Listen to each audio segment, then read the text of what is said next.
Good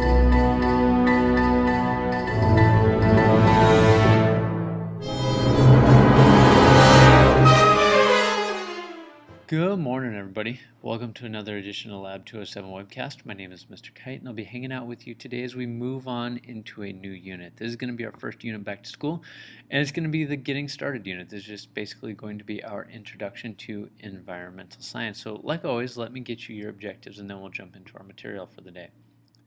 So, by the end of this video, you should be able to know or do the following things. First one, define environment.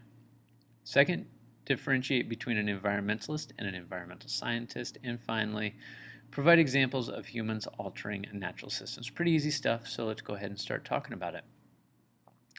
All right, first thing, before we even get going into our time together in class, we need to define environment. Now, environment is a term that just means all of the conditions surrounding us, and obviously your environment changes from time to time. So right here, right now, as I sit in this classroom, my environment consists of the temperature of the classroom, the air that's around me, the chair that I'm sitting in, the desks, the sinks, the water that comes out of the sinks, any microbes that are living on the floor, any bugs that are living in the corner. That's all part of my environment. Or you could walk outside and describe the area where you're standing. That would be your environment. So whatever is surrounding you at any given time, that is your environment. And do be aware that it's made of both living and non-living factors.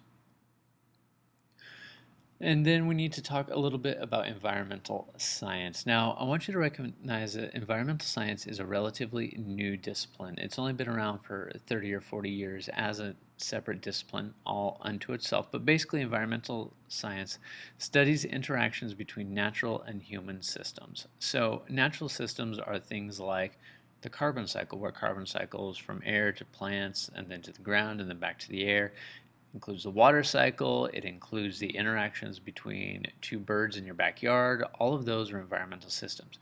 Human systems are things that we have created and that we use or that we use on a daily basis. And environmental science basically recognized, hey, human things, things that we make, things that we do, impact the living world. So environmental science is the study of how the things that humans do impact the environment. Now, we need to make a little differentiation here between an environmental scientist and an environmentalist.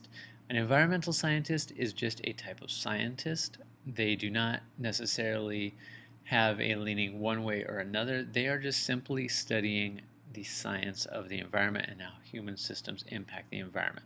An environmentalist is somebody who seeks to protect the environment. They actively work for the protection of natural systems. Now, I'm not going to say that a lot of environmental scientists aren't also environmentalists, but you need to know that there's a difference between the two things.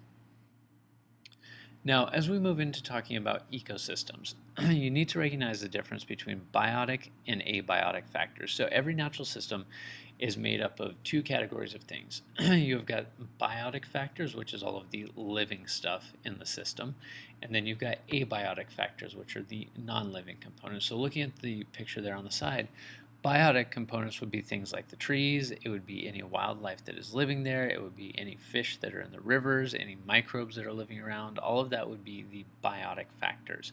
The abiotic factors would be things like the temperature, how much rain falls, the soil quality, the clouds that are up above there in the sky, the water quality, all of that would be abiotic factors. Now, abiotic factors and biotic factors interact with one another to form a system. A system is just I don't know what's the best way to describe it. I guess you could describe a system as being like almost like a little machine or a process that does something. So this ecosystem right here has got abiotic and biotic factors interacting with one another to keep the system running. Unfortunately, though, humans do have an impact on these systems, and this is where environmental science comes in. Just kind of walking through our human history just a little bit.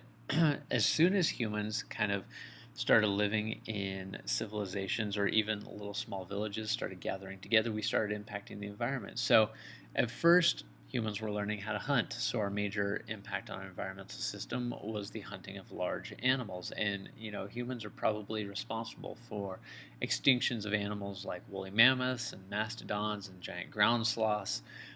So that would be kind of our first big impact on the environment, altering a natural system, was hunting large animals. In America, an example of this happening is Native Americans used to hunt out in the prairies, in the plains, and when they were doing that, they wanted to make sure that they had an open area to hunt. So they would use fire to keep trees from growing, and this would prevent, forests from encroaching on the prairie.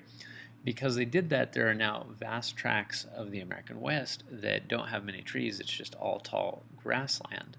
So that would be an example of humans preventing the trees from growing back, which led to the development of grasslands, which would be us impacting a natural system. And then probably the biggest way and the most recognizable way that humans impact natural systems is through the building of cities. Now, when you build a city, obviously you're going to clear out a bunch of natural habitats, so that would be one impact on a natural system.